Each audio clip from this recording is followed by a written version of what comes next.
नमस्कार मित्रांनो, चला तर मग आज मी तुम्हाला असं दाखवणार आहे की एकही तेलाचा थेंब आणि पाण्याचा थेंब न वापरता रट्टम अशा फुगणाऱ्या आणि वर्षभर टिकणाऱ्या खुसखुशीत खमंग अशा बटाट्याच्या पापड्या कशा बनवायच्या हे मी सगळं प्रमाणासहित सांगणारे व्हिडिओ शॉर्टपर्यंत नक्की पास स्किप करू नका. आवडल्यास लाईक सबस्क्राईब शेअर जरूर करा. चला तर मग सुरुवात करूया. चिकटणार नाही आहेत. 1 किलो साबुदाणे, 2 किलो बटाटे आपण स्वच्छ पाण्याने 2 वेळा धुवून घेणार आहोत. चला मैत्रिणी, आज मी तुम्हाला दाखवणार आहे बटाटे आणि साबुदाण्याची पापडी कशी बनवायची. अगदी वर्षभर टिकणारी आणि दुप्पट अशी फुलणारी, अतिशय खमंग, चवीला छान आणि उपवासासाठी वर्षभर टिकते अशी पापडी कशी बनवायची मी तुम्हाला सांगणार आहे. चला आपण बटाटे स्वच्छ धुवून घेऊया आणि कुकरमध्ये लगेच लावून घेऊया. कुकर गॅसवरती चढवलेला आहे. 2 किलो बटाटे आपण एकसाथ लावलेले आहेत. बघूया आता काय अवस्था होते कुकरमध्ये, कारण बटाट्यांना हलायला जागा नाही आहे. 2 किलो बटाटे कट बसलेले आहेत. चला तोपर्यंत बटाटे उघडेपर्यंत आपण आता लगेचच बाकीची तयारी करून घेणार आहोत. साबुदाणे मिक्सरला बारीक करून घेणार आहोत. अगदीशी बारीक अशी फाईन पावडर बनवणार आहोत. थोडीशी जाडसर रवाळ, अशी खूप बारीक पण नको आहे, थोडीशी रवाळ बनवणार आहोत. चला मैत्रिणींनो, लगेचच इकडे चहा पण टाकून घेतो, म्हणजे पटकन चहासुद्धा होईल आणि लगेच इकडे बटाट्याचं, म्हणजे एकाच वेळेस दोन्हीही कामं होत राहतील. मी छोट्याच मिक्सरच्या भांड्यामध्ये लावलेले आहेत, कारण मोठ्या भांड्या नको एवढं करायला. चला तर मग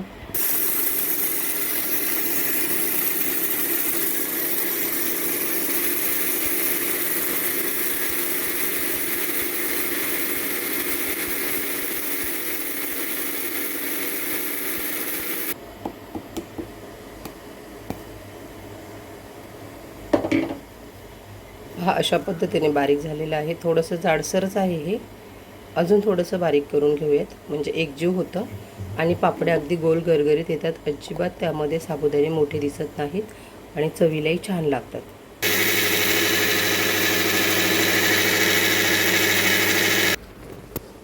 एकीकडे साबुदाणा बारीक होतोय, इकडे चहा उकळतोय आणि इकडे कुकरसुद्धा, म्हणजे तिन्ही कामं आपली एकसाथ होत आहेत. अशा प्रकारे आपण थोडंसं मध्यम ते बारीक रवाळ असं बारीक करून घेतलेलं. यापेक्षा बारीक करून घेतलं तरी चालू शकतं, कारण पापडी एकजीव आणि एकसंध दिसते. आता 2 ते 3 शिट्ट्या होऊ द्यायच्या, म्हणजे एकदम बटाटे असे सॉफ्ट आणि एकजीव होतात.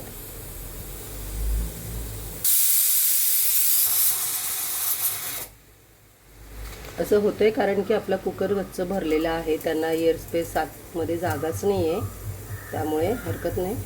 आणि इकडे पहा, मी या चमच्याने 2 चमचे मीठ ऑलरेडी आता टाकलेलं आहे याच्यामध्ये. तुम्हाला चवीप्रमाणे मीठ आणि चवीप्रमाणे लाल तिखट.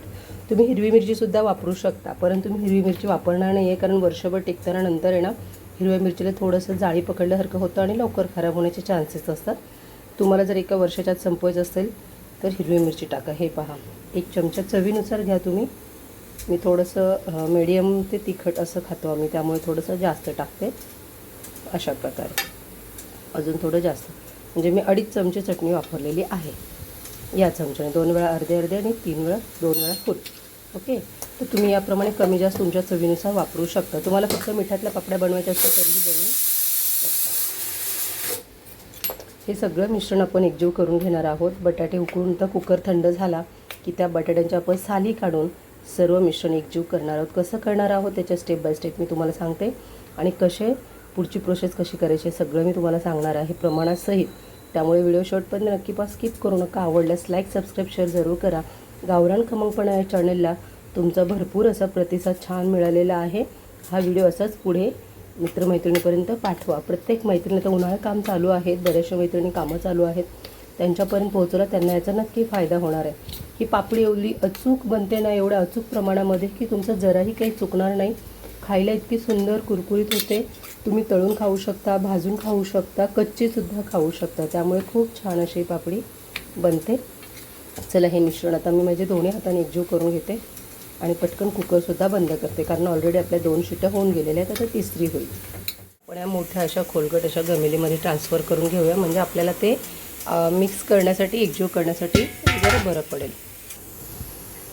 आता कुकर थंड होतो तोपर्यंत आपण जरा थांबूयात. अर्धा तास तरी लागेल साधारण त्याला थंड होण्यासाठी आणि नंतर साल काढण्यासाठी. पुढची प्रोसेस दाखवते. सर्व बटाटे तर थोडेसे नॉर्मल झालेले आहेत, थंड झाले आहेत. आपण याच्यानं साल काढून घेऊया आणि क्लीन झाल्यानंतर मी तुम्हाला सांगते लगेच.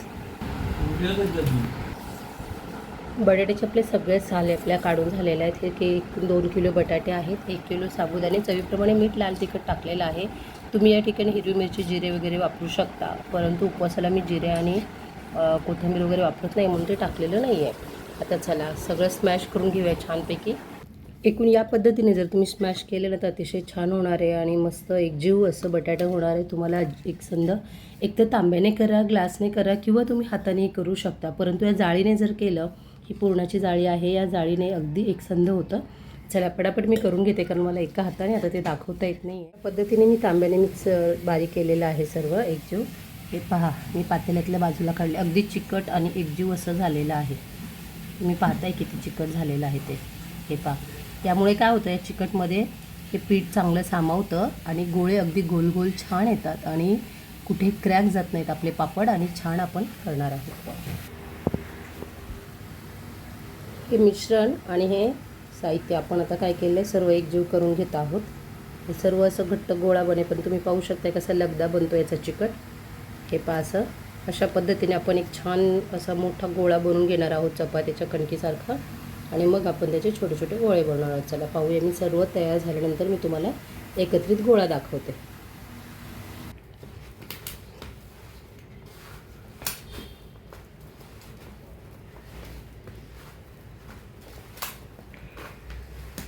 असं सर्व मिश्रण आपण कणकेसारखं, चपातीच्या कणकेसारखं मळून घेणार आहोत, एकजीव करून घेणार आहोत.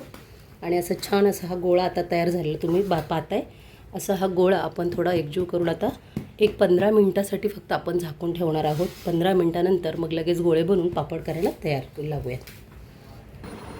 हा असा आपला गोळा तयार झालेला आहे. आपण आता हा 15 मिनिटासाठी झाकून ठेवणार आहोत. तोपर्यंत आपल्या बाकीची छोटी मोठी कामं करून घेऊया. तोपर्यंत गोळा असा मस्त मुरेल आणि लगेचच सुरुवात करूयात. 15 ते 20 मिनटं झालेले आहेत. आपलं पीठ छान सॉफ्ट असं झालेलं आहे. खरं तर थोडंसं कोमट असतानाच ते करायला घ्यायचं असतं, पण हरकत नाही, थोडंसं थंड झाले छान येतं ते. आता गोळा मी इथे प्लास्टिकचा हे घेतलेला आहे, पहा, प्लास्टिकचा पेपर लावलेला आहे.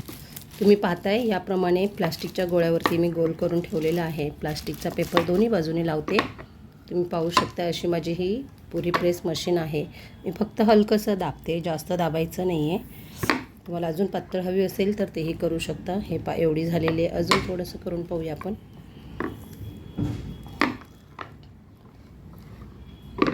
हे पा, अतिशय गोल गरगरीत, विदाऊट तेल, विदाऊट पाणी, जराही आपण तेलाचा थेंब लावलेला नाही. कारण तेल लावलं ना नंतर काही दिवसांनी वास सुटतो आणि पाण्याने चिकट होतं, म्हणजे लिक्विड हे होतं जरासं. तुम्ही पाहू शकता किती सुंदर आणि गोल गरगरीत आलेली आहे. याचं टेक्स्चर तुम्ही पाहू शकताय. अशा सुंदर अशा पापड्या आता आपण एका स्वच्छ धुतलेले छान कपड्यावरती अशा टाकून घेणार आहोत. मग पाहूया सगळ्या पापड्या कशा होतात आणि सगळ्या झाल्यानंतर मी तुम्हाला सांगणार आहे. त्यानंतर पापड्या वाळल्यानंतर मी तुम्हाला तळून खुसखुशी दाखवते. अतिशय कमी तेलामध्ये, कमी पाण्यामध्ये, कमी मेहनतीमध्ये दुप्पट फुलणाऱ्या अशा सुंदर पापड्या आपण पाहताय. मी जराही तेल लावत नाही आहे. तेल लावलं ना तर जास्त दिवस टिकत नाहीत किंवा त्याचा कुबट असा वास सुटतो, म्हणून आपण तेल लावत नाही. तेलही लावू शकता तुम्ही, परंतु काही गरजच नाही आहे. विदाऊट तेलाच्या सुद्धा खूप छान येत आहेत. असंही मोदीजींनी सांगितले, खाद्यतेलाचा वापर कमी करा, हो की नाही. अशा प्रकारे चिपकतही नाही आहेत आणि काहीच नाही. आपण अशा एका बाजूला एक अशा ठेवून घेऊयात. लहान मोठ्या झाल्या तरी आपण घरीच खाणार, त्यामुळे हरकत नाही. असे पापड बनवण्यासाठी तुम्हाला दोन्ही हाताचा वापरसुद्धा करायची गरज नाही. हे पहा, मी एका हातात मोबाईल पकडलेला आहे आणि दुसऱ्या हाताने मी पुरी बनवत आहे.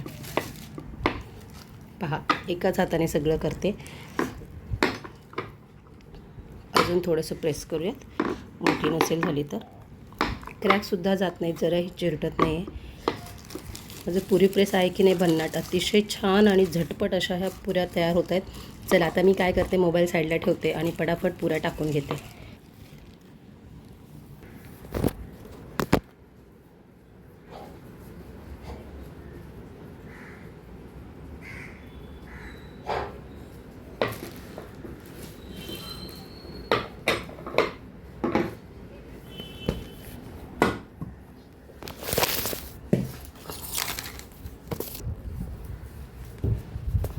मित्रांनो, अशा प्रकारचे आपले अगदी एकजीव असे अगदी सुंदर असे पापड आपले तयार झालेले आहेत. जवळजवळ सगळे पापड मिळून हे अजून एवढे बनवायचे बाकी आहेत. आता मी ह्याचे गोळे तयार केलेले आहेत. अगदी एकसारखे गोळे तयार झाले, तर एकसारखे छान एकसंध असे पापड आहेत. कुठेही याला चिरा गेलेल्या नाही आहेत. पापडीला सुद्धा कुठेही चिरा गेलेला नाही आहे, तुम्ही पाहू शकताय. इकडे सुद्धा एवढे पापड झालेले आहेत ऑलरेडी. अजून काही बाकी आहेत. जवळजवळ 100च्या पुढे पापड होतील, जास्त होतील अंदाजे. म्हणजे आपलं साधारणतः 3 किलो पीठ होतं, 1 किलो साबुदाणे आणि 2 किलो बटाटे. तर साधारणतः 3 किलोचे आपल्याला 100 ते 150 पापड होत आहेत, अशा अंदाजाने मी तुम्हाला सांगितलं. तर कसा वाटला हा व्हिडिओ नावाला नक्की सांगायचे. कमेंट्स, लाईक, सबस्क्राईब, शेअर जरूर करणं. अशा पद्धतीने तुम्ही एकदा करून पहा रेसिपी आणि मग तुम्ही सांगा की तुमची टेस्ट कशी झाली आहे. खूप सुंदर लागतात चवीला खायला. अतिशय योग्य असं प्रमाण झालेलं आहे, खुसखुशीत. तुम्ही कच्चेही खाऊ शकता, भाजून खाऊ शकता आणि तेलामध्ये तळूनही खाऊ शकता. चला, राहिलेली मी पटापट आता पुरी प्रेसने प्रेस करून घेते. अगदी 10 मिनिटाचं हे काम आहे. अगदी कमी वेळेमध्ये फटाफट प्रेस होतात, कारण याला वेळ लागत नाही आहे. कारण काय आहे, आपण एका हाताने म्हटलं तरी करू शकतो. फक्त मला जोडीला कोणीच नाही आहे, मी एकटीच आहे म्हणून थोडंसं लेंदी होते. हे पहा, एका हाताने फटाफट प्रेस पण होतं आहे, म्हणजे आपलं कामही, दोन्ही कामं आपली फटाफट होऊन जात आहेत. चला, मी एवढं करून घेते. तुम्हाला नंतर शेवटी दाखवते मी पापड कसे टाकलेत वाळायला. ओके. आता आपण याला एक दिवसभर फॅन खालीच ठेवणार आहोत आणि उद्या एक दिवस पूर्ण कडक उन्हामध्ये ठेवणार आहोत. म्हणजे काय होईल की छान उन्हामध्ये एकदा वाळले की टेन्शन नाही आहे, वर्षभर टिकण्यास तयार. पूर्ण पापड आता लाटून झालेले आहेत. हे सगळे तुम्ही पापड पाहू शकताय. ते 170 पापड झालेले आहेत. ठीक आहे. तर असे सगळे पापड जे आहेत ते 170च्या पुढे झालेले आहेत. हे सगळे 170 पापड पूर्ण झालेले आहेत. चला, तर मग हे पहा, हे सगळ्यात सुरुवातीला आपण टाकले होते, त्यामुळे सुकलेसुद्धा. हे पहा, फोल्ड जरी केले तरी तुटत नाही आहेत, कारण ते एवढे स्टिकी आणि एवढे चिकट झाले होते की बस. बाइंडिंगसाठी आपण साबुदाणा पावडर पण टाकलेली आहे याच्यामध्ये. तुम्ही पाहता, ही कच्ची असंही खाऊ शकता. हे पहा, तुटत नाही आहे, पापड तुटत नाही. अजून सुकला नाही आहे पूर्ण, अजून त्याला वाळायचं आहे कडक. त्याला 1 ते 2 उन्हं चांगली कडक द्यायचे आहेत. पहा, इतके सुंदर असे आपले हे पापड तयार झालेले आहेत. तुम्हाला कसे वाटले मला नक्की कमेंट्समध्ये. बाहेर जाताना मी उन्हाला पापड्या ठेवून गेली होती, अगदी कडक अशा वाळलेल्या आहेत, बऱ्यापैकी वाळलेल्या आहेत. तुम्ही पहा, तुटतही नाही आहेत. उद्याच्या उन्हामध्ये पूर्ण कडक छान अशा होतील ह्या. पहा, अगदी 3 तासामध्येच थोडंसं दुपारचं ऊन भेटलं, त्याच्यामध्ये अशाच प्रमाणे सादळलेल्या आहेत, बऱ्यापैकी सुकलेल्या आहेत. म्हणजे ह्या रात्रभर एकावरती अशा ठेवल्या ना रचून आपण सगळ्या सेफमध्ये राहण्यासाठी, तरीही या चिकटणार नाही आहेत, कारण यांना एक चांगला गोल सेफ राहतो आणि असं गोल वाकड्या होत नाहीत. यासाठी